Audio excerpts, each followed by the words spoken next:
नमस्कार, मी आदित्य फडतरे. मी एक BMC clerk recruitment 2024 हे एक कार्यकारी सहाय्यक पदासाठी निघालेली आहे. त्याच्या सिलेबसमध्ये GK मध्ये एक मुंबई महानगरपालिका आणि मुंबई या निगडीत प्रश्न त्यांनी म्हणजे हा सिलेबस टाकलेला आहे. तर आपल्याला त्या निमित्ताने एक मुंबईचा इतिहास आणि एक मुंबई महानगरपालिका ही कशा प्रकारे काम करते हे पाहायचं आहे. कारण यावर बऱ्यापैकी प्रश्न अपेक्षित आहेत आणि हे तुमचं मेरिट ठरवू शकतात. तर आपण आज पाहूया मुंबईचा इतिहास काय आहे? हा मी एक छोटा लेक्चर घेत आहे.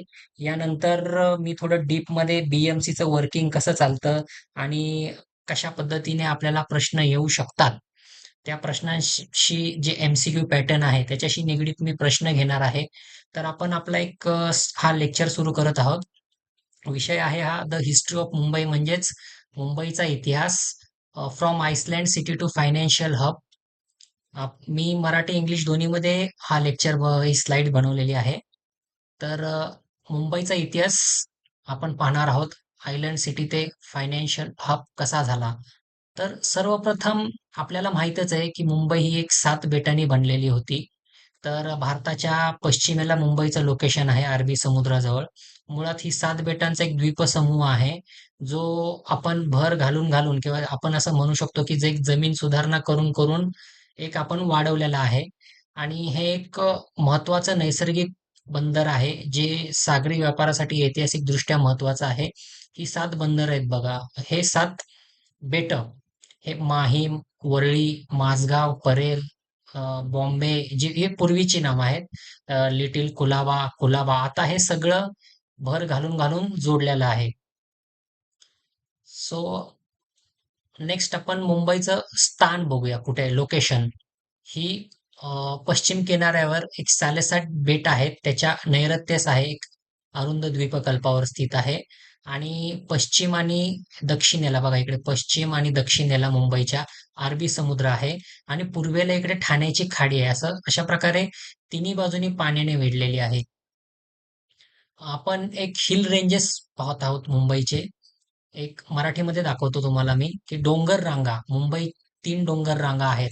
बऱ्याच जणांना हेच माहित नसतं की खरोखर मुंबईत डोंगर रांगा आहेत का? म्हणजे जे मुंबईत राहतात प्रॉपर त्यांना माहिती असेल ह्या गोष्टी. परंतु मुंबईच्या बाहेर जी मुलं राहतात, विशेषतः काही पालघरमध्ये, रायगडमध्ये, ठाण्यामध्ये किंवा अजूनही इतर महाराष्ट्राच्या भागामध्ये, त्यांना हे आपल्याला बाकीच्या डोंगर रांगा माहिती आहेत, पण मुंबईत देखील 3 डोंगर रांगा आहेत. त्यातली एक एक घाटकोपर टेकड्या आहेत, जे घाटकोपर स्थानकाजवळ आहेत, रेल्वे ट्रॅकला समांतर आहेत. त्याच्यानंतर एक ट्रॉम्बे हिल्स म्हणतो आपण त्यांना, हे समुद्र सपाटीपासून 302 मीटर उंच आहे. आणि एक पवई हिल्स हे शहराच्या उत्तरेला स्थित आहेत. त्यानंतर तलाव हे मुंबईचे 2 महत्वाचे तलाव, एक विहार आणि तुळशी तलाव. हे एक छोटे छोटे प्रश्न आहेत, येऊ शकतात. छोट्या छोट्या मिस्टेक्सने तुमचे मार्क नाही गेले पाहिजेत म्हणून मी घेतोय. तुमच्यातल्या बऱ्याच जणांना हे तुळशी आणि विहार तलाव माहिती असतील. त्यानंतर मुंबईचं आर्थिक महत्व काय आहे की आर्थिक शक्तिगृह काय आहे मुंबई.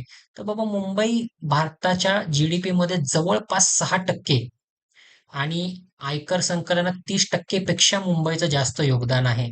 हे मुंबईत वित्त, वस्त्रोद्योग, शिपिंग, मीडिया, मनोरंजन, एंटरटेनमेंट म्हणतो आपण त्यांना, IT टेक्नॉलॉजी, हे सर्व मुंबईमध्ये आहे. आणि मुंबई हे एक महत्वाचं बंदर मानलं जातं व्यापार करणारं.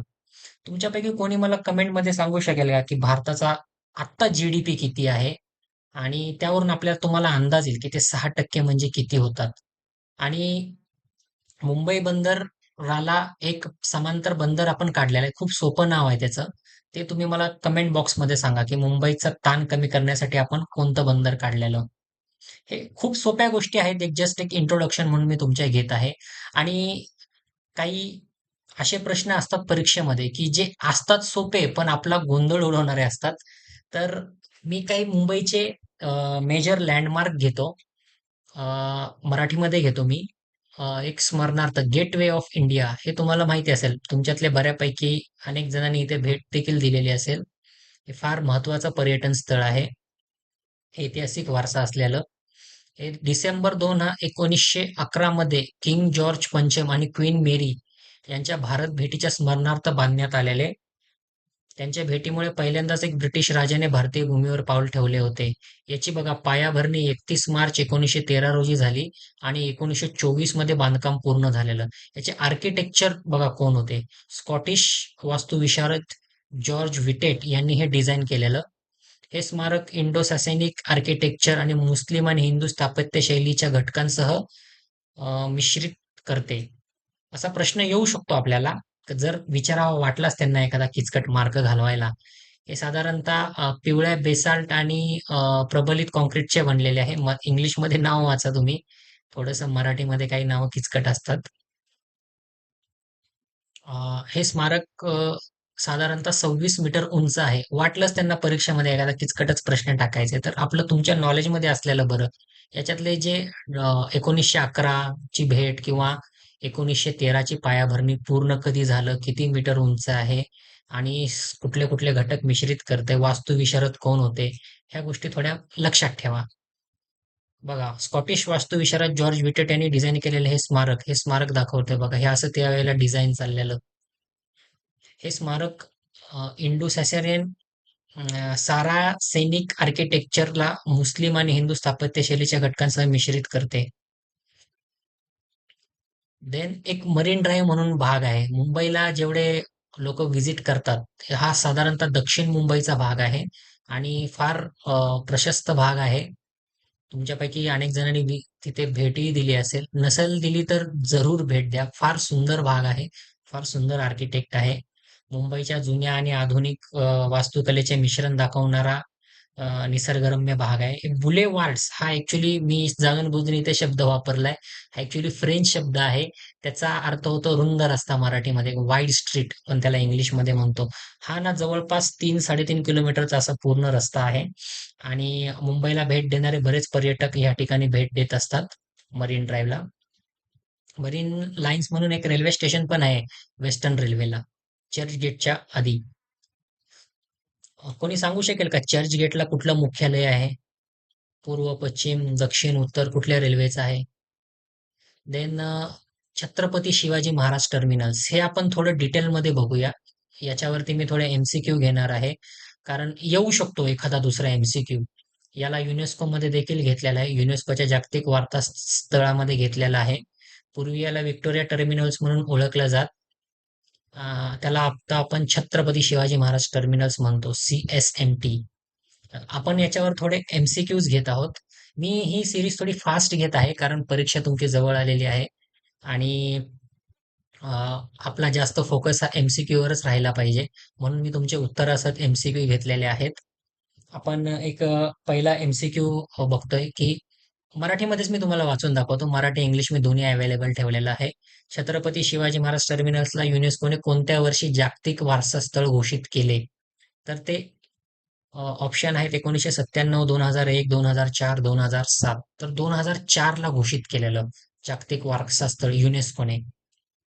देन आपला नेक्स्ट प्रश्न आहे, which architecture is credited with the design of CSMT? म्हणजे छत्रपती शिवाजी महाराज टर्मिनल्सच्या डिझाईनचे श्रेय कुठल्या वास्तुविशारदाला दिले जाते? तर ते आहेत फेडरिक विलियम स्टीव्हन्स. हा प्रश्न थोडा येऊ शकतो तुम्हाला.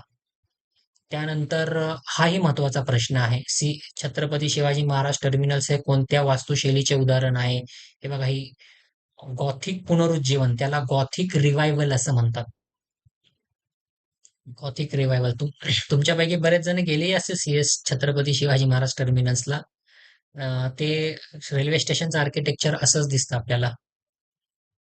आणि हा थोडा एक इंटरेस्टिंग प्रश्न विचारलाय, काढलाय मी शोधून. जे मुंबईला प्रवास करतात त्यांना माहिती असेल, पण जाणून बुजून टाकलाय मी की छत्रपती शिवाजी महाराज टर्मिनसला लांब पल्ल्यांच्या गाड्यासाठी किती प्लॅटफॉर्म आहेत? तर 11 आहेत. आणि कमीसाठी किती आहे ते कोण कमेंट करेल का? कमीसाठी, सॉरी कमीसाठी नाही, लोकल ट्रेनसाठी. अ, छत्रपती शिवाजी महाराज महाराज टर्मिनसला लोकल रेल्वेसाठी वेगळं प्लॅटफॉर्म आहे आणि एक्सप्रेस ज्या निघतात त्यांच्यासाठी वेगळं प्लॅटफॉर्म आहे. आणि एक पिक्चर होता बघा, which of the following films feature scenes shot at CSMT? खालीलपैकी कोणत्या चित्रपट छत्रपती शिवाजी महाराज टर्मिनल्स येथे चित्रित केलेली दृश्य आहेत? एक गाणं आहे बघा, स्लम डॉग मिलेनियर मधलं, त्या गाण्याचं शूटिंग झालेलं तिथे.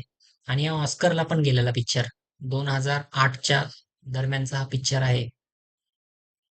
आणि हा पण महत्वाचा प्रश्न आहे, in which year was the construction of CSMT completed? Chhatrapati Shivaji Maharaj टर्मिनलचे बांधकाम कोणत्या वर्षी पूर्ण झाले? 1887. साधारणतः 10 वर्ष लागलेली बांधायला, येऊ शकतो प्रश्न.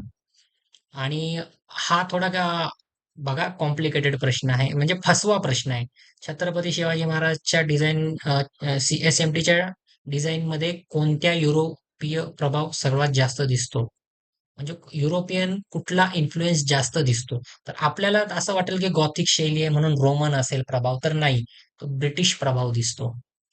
आणि हा एक इंटरेस्टिंग प्रश्न आहे, हा थोडा येऊ शकतो, थोडा नाही येऊ शकतो. कोणत्या वर्षी छत्रपती शिवाजी महाराज टर्मिनल्सचे नाव व्हिक्टोरिया टर्मिनल्स वरून छत्रपती शिवाजी महाराज टर्मिनल्स असे झाले? तर 1996ला छत्रपती शिवाजी टर्मिनल्स असं झालेलं. CST म्हणायचे त्याला, CST. अजूनही मुंबईला प्रवास करणारे जर तिकीट मागत असतील तर CST तिकीट असं मागतात. CSMT हळूहळू रुजायला लागलंय, पण CST बोलतात. आणि 2017ला बघा त्याचं CSTचं CSMT केलं. त्याच्यामुळे MCQ मध्ये हा फसवा प्रश्न येऊ शकतो. CST कधी झालं आणि CSMT कधी झालं? छत्रपती शिवाजी महाराज कधी झालं आणि छत्रपती शिवाजी महाराज